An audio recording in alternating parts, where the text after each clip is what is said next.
মিরকা মাছ দিয়ে টমেটো রান্না করছি আর আমরা আছে লগে। তো আজকে আমি রান্না করবো, তো আমরা দিয়ে রান্না করবো টমেটো আর মিরকা মাছ দিয়ে রান্না করবো এটারে টমেটো টেঙ্গা।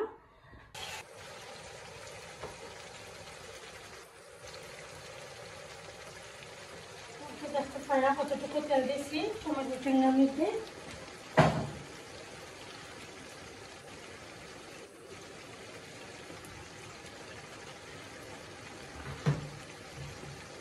আজকে এইটা আমি রান্না করবো রসুনের যে ব্লক আছে, আজকে আমি ট্রাই করলাম ফার্স্ট টাইম রসুনের ব্লক দিয়া টেঙ্গাটা আমি রান্না করবো। তো তেলটা গরম হয়েছে না, আমি দিলাইছি। তো ঠিক আছে, আস্তে আস্তে গরম হইব।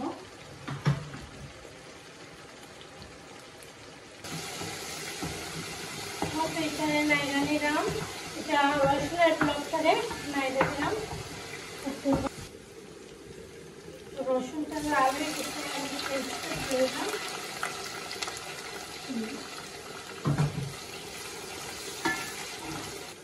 একটা ভিউয়ার্স লবণ দিলাম, আর আমি এখন টমেটোর মধ্যে মশলাটা দিলাম।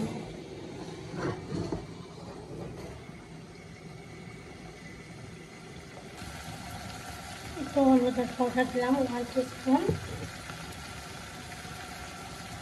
ধনিয়া পাউডার দিলাম আমি 1 টিস্পুন, হাফ টিস্পুন থেকে আরও কম দিছি, একদম কম দিছি মরিচের পাউডারটা। এখন আমি কাঁচা মরিচ দিলাম কয়েক পিস খাইটা।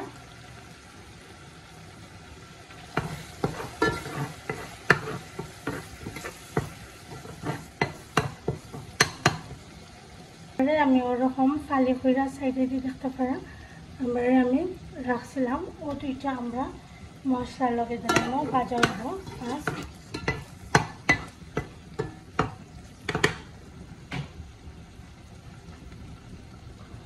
আর তো এখন এদিকে আমি দেখতে পারা আমরাটা কিন্তু খুব মশলার লগে ভাজি লাইছি।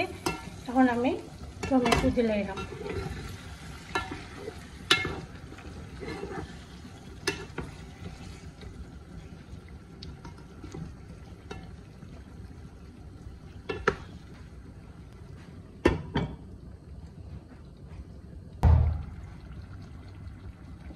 সফট হয়ে গেলে আবার ভালো লাগে না, তো আমি একটু টমেটো শক্ত থাকতে থাকতে মাছটা দিলাম যাতে ভালো করে মশলার লগে মাছটাও রান্না হয়ে যায়।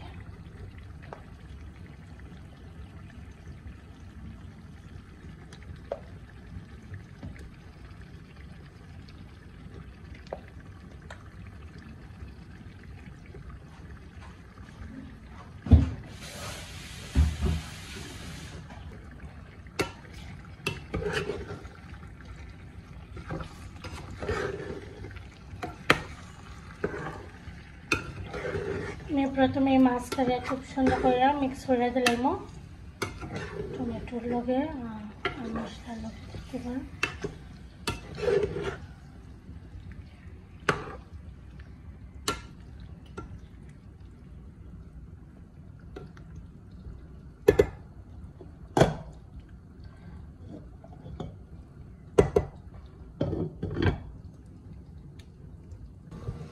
এখন আমি টমেটোর মধ্যে কিন্তু পানি দিব, নাহলে মাছটা ভাঙে যাব।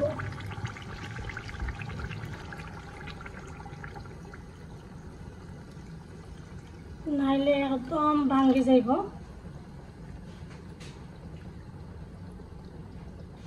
আর কোনো ওয়াটার আমি দিতাম না, একবারে আমি দিলাইছি জল। তো দেখতে পারেন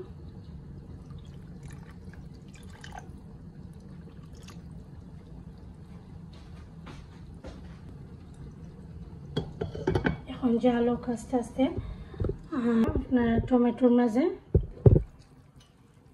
খুব সুন্দর করে জাল হয়েছে। এখন আমি ধনিয়া পাতা দিলাম।